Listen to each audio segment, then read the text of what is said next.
Ini uang kantor minta.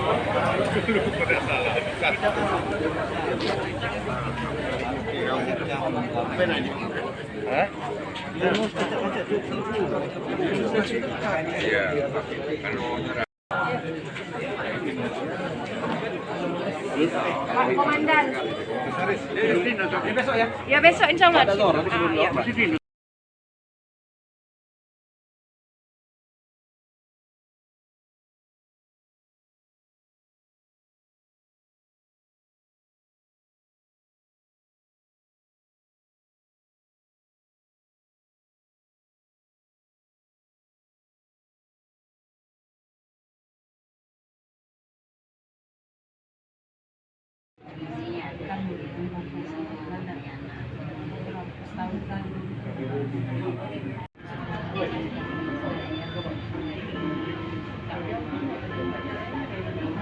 Hai pemirsa Sri Popo TV, jangan lupa komen, like, dan subscribe, serta tonton terus berita-berita terupdate lainnya ya.